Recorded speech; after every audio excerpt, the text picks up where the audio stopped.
Student class microeconomics के demand chapter से lecture number 10 और टॉपिक है concept of elasticity of demand. Elasticity of demand क्या होता है उसके बारे में बताएंगे आज। Elasticity of demand measures the extent to which quantity demanded of a commodity change in response to a change in any of its quantitative determinants. मतलब क्या है, इलास्टिसिटी ऑफ डिमांड इस बात का मेजर करता है, ये इस बात का जो मेजरमेंट है कि किसी भी कमोडिटी के जितनी भी मात्रा मांगी जाती है वो जो है किस प्रकार से परिवर्तन होता है in response to a change. अगर वो उसके किसी भी जो है मात्रात्मक जो है निर्धारक तत्व होता है, डिटर्मिनेंट्स होते, उससे प्रभावित होकर कितनी मात्रा मांगी जाती है।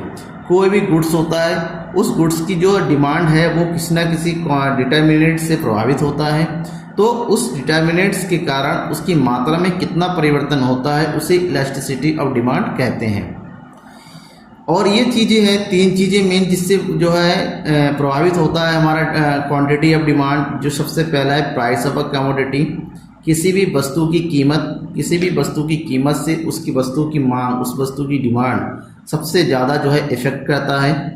फिर है इनकम ऑफ अ कंज्यूमर, किसी भी कंज्यूमर का इनकम, क्योंकि कंज्यूमर की इनकम में अगर इंक्रीजमेंट होता है तो जाहिर सी बात है उसके द्वारा किए गए डिमांड में भी वृद्धि होती है।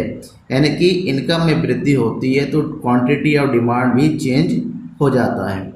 नेक्स्ट है price of related goods. Related goods के बारे में आपने पढ़ा है कि दो प्रकार का होता है, substitute goods and complementary goods.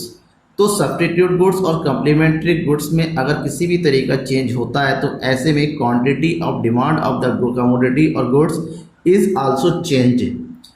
तो किसी भी इन तीन कारणों से जो कि क्वांटिटेटिव डिटर्मिनेंट से अगर कमोडिटी की क्वांटिटी ऑफ डिमांड चेंज होता है तो उसे हम इलास्टिसिटी ऑफ डिमांड कहते हैं। ऐसे में दूसरे अर्थों में शॉर्टकट में हम कह सकते हैं elasticity of demand refers to the degree of responsiveness in demand due to change in price of a commodity, income of the consumer और price of a related good.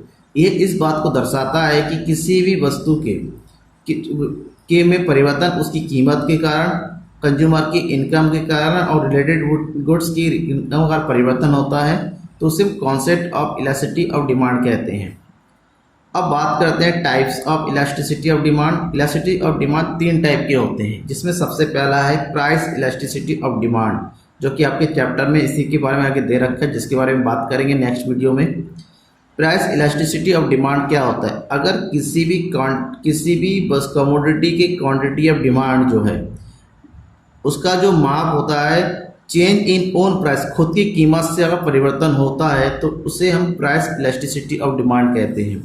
For example कोई भी वस्तु है, उस वस्तु की कीमत अगर 5 रुपये है, 5 रुपीज़ है, तो उसकी क्वांटिटी ऑफ डिमांड जो है 10 यूनिट्स की है।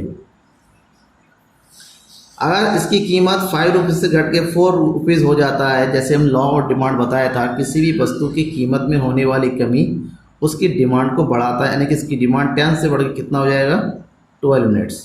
तो कीमत में होने वाले चेंज के कारण उसकी मात्रा में होने वाला चेंज, यही प्राइस इलास्टिसिटी ऑफ डिमांड है। दूसरे नंबर पे है income elasticity of demand. Income elasticity of demand मतलब इनकम के कारण किसी भी कमोडिटी के डिमांड में अगर चेंज होता है, change in commodity of a due to change in consumers income, consumer की इनकम के कारण अगर किसी भी कमोडिटी के डिमांड में चेंज होता है तो उसे इनकम इलास्टिसिटी ऑफ डिमांड कहते हैं। फॉर एग्जाम्पल बात करें, पहले किसी व्यक्ति की इनकम 5 रुपीज़ पर मंथ थी, तो 5 रुपीज़ पर मंथ की अगर डिमांड है तो वो किसी भी कमोडिटी की मात्रा की जो है 10 यूनिट्स खरीदता था, और उसकी इनकम बढ़ के हो गई 1000 रुपीज़ पर मंथ, देन वो जो है इसकी यूनिट बढ़ा देगा, हो सकता है 25 यूनिट्स कर दे। यानी कि इनकम में होने वाले चेंज के कारण उसकी क्वांटिटी में होने वाले चेंज को ही इनकम इलास्टिसिटी ऑफ डिमांड कहते हैं। नेक्स्ट है cross elasticity of demand.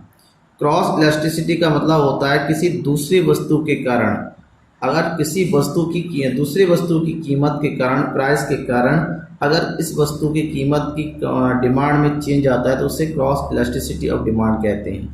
It measures the change in demand of a commodity due to change in the price of the related goods. Related goods की कीमत में होने वाले परिवर्तन के कारण अगर किसी भी कमोडिटी के डिमांड में परिवर्तन होता है तो उसे क्रॉस इलास्टिसिटी ऑफ डिमांड कहते हैं। फॉर एग्जांपल हम लेते हैं टी एंड कॉफ़ी। हमारे जो गुड्स है वो है गुड्स QX है टी और ये है QY। अगर टी की कीमत जो है PX जो है कितना है 5 रुपीज़ है और कॉफ़ी की कीमत उसी टाइम जो है PY जो है 10 रुपीज़ है, और अगर कॉफ़ी की कीमत 10 रुपीज़ के घट के अगर ₹5 हो जाए तो ऐसे में लोग चाय पीना बंद कर देंगे कि लोग सोचेंगे यार कॉफ़ी बेटर है चाय से। अब चाय पहले पीते थे कि इसकी कीमत कम थी और चाय के बराबर कॉफ़ी मिल रहा है तो लोग कॉफ़ी पीना शुरू कर देंगे, तो चाय की डिमांड ऑटोमेटिक क्या हो जाएगी, कम हो जाएगी। तो कितनी मात्रा में कमी होगी तो उसकी मेजरमेंट को ही क्रॉस इलास्टिसिटी ऑफ डिमांड कहते हैं।